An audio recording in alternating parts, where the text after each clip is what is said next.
नमस्कार, जय हिंद साथियों। मैं सुनील त्यागी और आप देख रहे हैं goal of student study platform.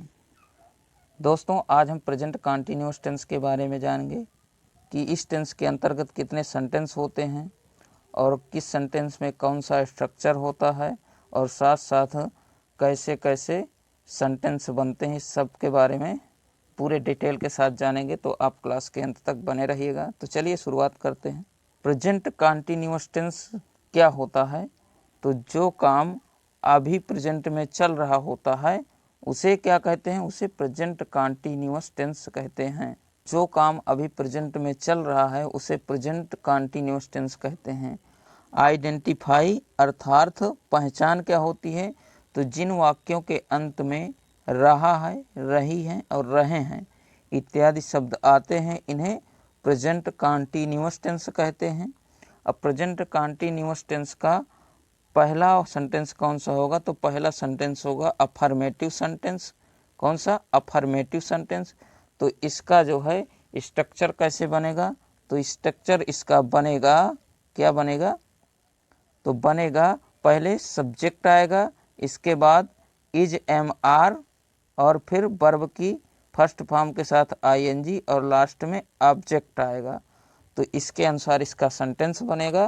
तो पहले सब्जेक्ट, इसके बाद इज एम आर, फिर वर्ब की फर्स्ट फॉर्म के साथ आईएनजी और लास्ट में ऑब्जेक्ट आएगा। दोस्तों, यह स्ट्रक्चर बहुत महत्वपूर्ण है, इसको आप कंठस्थ कर लीजिएगा और इसी के अनुसार सारे सेंटेंस बनेंगे।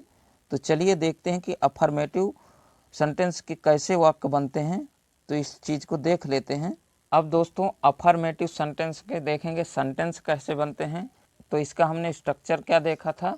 इसका स्ट्रक्चर देखा था सबसे पहले सब्जेक्ट, इसके बाद इज एम आर, फिर वर्ब की फर्स्ट फॉर्म के साथ आईएनजी और लास्ट में ऑब्जेक्ट आएगा।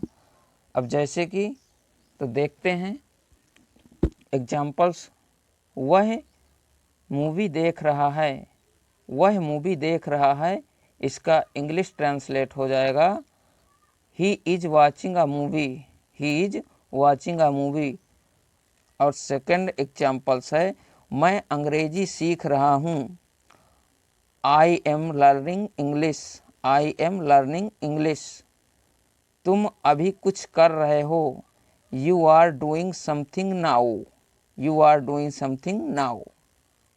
वे अभी क्रिकेट खेल रहे हैं, they are playing cricket now, they are playing cricket now.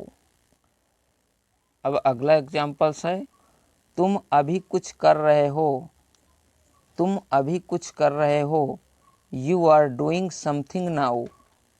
तो फ्रेंड्स, अब चलते हैं किसकी तरफ? तो अब चलते हैं प्रेजेंट कंटिन्यूअस टेंस के निगेटिव सेंटेंस की तरफ। किधर? प्रेजेंट कंटिन्यूअस के निगेटिव सेंटेंस की तरफ। अब देखते हैं प्रेजेंट कंटिन्यूअस टेंस का निगेटिव सेंटेंस। तो निगेटिव सेंटेंस दोस्तों किसे कहते हैं? तो जिस वाक्य में नहीं का प्रयोग होता है उसे निगेटिव सेंटेंस कहते हैं। निगेटिव सेंटेंस किसे कहते हैं? तो जिस वाक्य में नहीं का प्रयोग होता है उसे निगेटिव सेंटेंस कहते हैं। तो इसका स्ट्रक्चर कैसे बनेगा? तो इसका स्ट्रक्चर बनता है, सबसे पहले सब्जेक्ट आएगा, इसके बाद इज एम आर आएगी, फिर इसके बाद नॉट आएगा और फिर वर्ब की फर्स्ट फॉर्म के साथ आईएनजी और लास्ट में ऑब्जेक्ट आएगा। तो दोस्तों, जो हमने क्या अफर्मेटिव सेंटेंस बताया था उसके जो है इज एम के बाहर नॉट लगा देना है, तो ये भी स्ट्रक्चर तैयार हो जाएगा। जैसे subject plus is am are plus not plus verb की फर्स्ट फॉर्म के साथ आईएनजी और लास्ट में ऑब्जेक्ट। अब इसके सेंटेंस जान लेते हैं कि इसके सेंटेंस कैसे बनते हैं। तो दोस्तों, अब देख लेते हैं निगेटिव सेंटेंस के हिंदी से इंग्लिश में ट्रांसलेट कैसे होते हैं। तो उसके लिए मैं आपको बताया था, सबसे पहले स्ट्रक्चर आपको याद ही करना पड़ेगा, क्योंकि स्ट्रक्चर अगर याद हो जाएगा तो आप बिल्कुल ईजिली जो है हिंदी से अंग्रेजी में ट्रांसलेट कर पाओगे।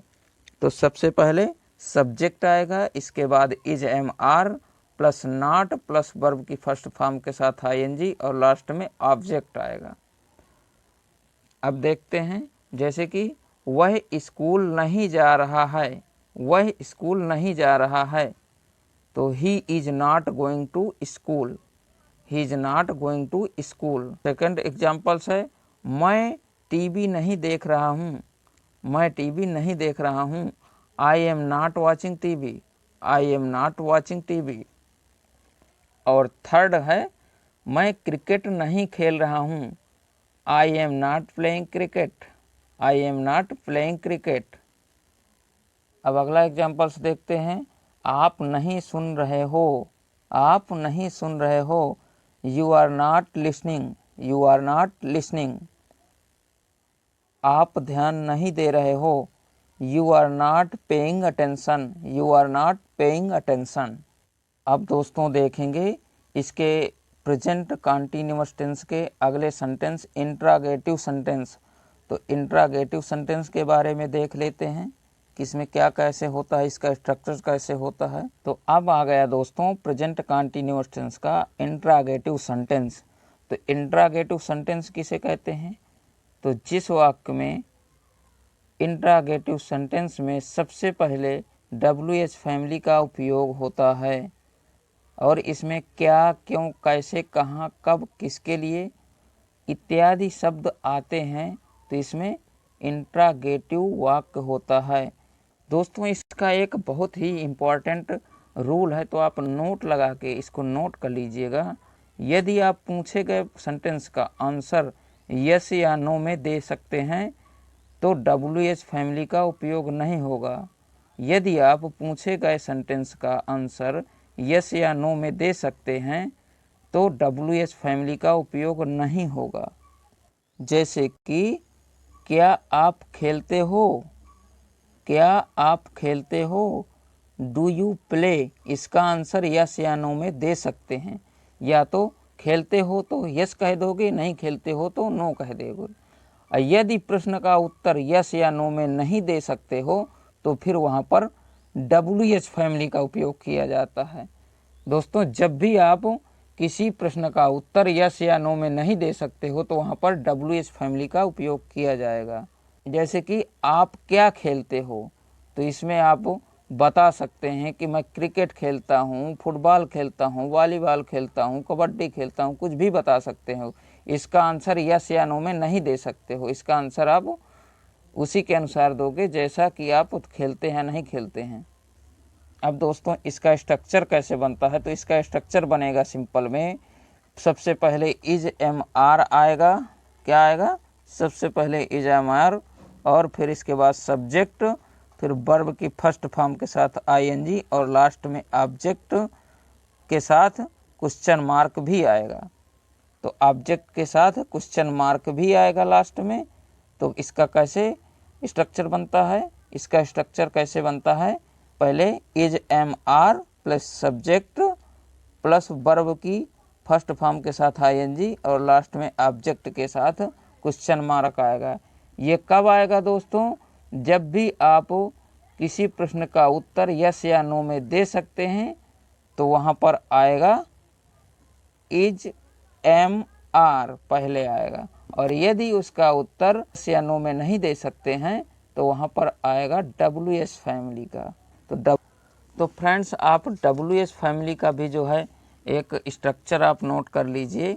तो पहले सबसे पहले WH फैमिली जैसे क्या, क्यों, कैसे, कहाँ, कब, किसके लिए इत्यादि शब्द आते हैं तो उनके लिए WH फैमिली का उपयोग किया जाता है।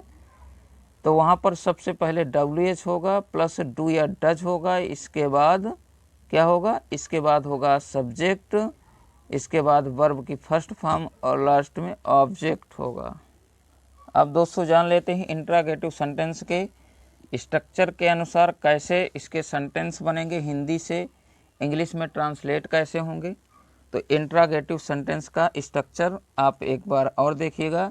पहले is am are plus subject plus verb की फर्स्ट फॉर्म के साथ ING और लास्ट में ऑब्जेक्ट आएगा और उसके अंत में क्वेश्चन मार्क आएगा। जैसे कि क्या वह खेल रहा है, क्या वह खेल रहा है, is he playing, is he playing. Second है क्या मैं पढ़ रहा हूँ, क्या मैं पढ़ रहा हूँ, am I reading, am I reading. क्या सोहन विद्यालय जा रहा है? क्या सोहन विद्यालय जा रहा है? Is Sohan going to school, is Sohan going to school.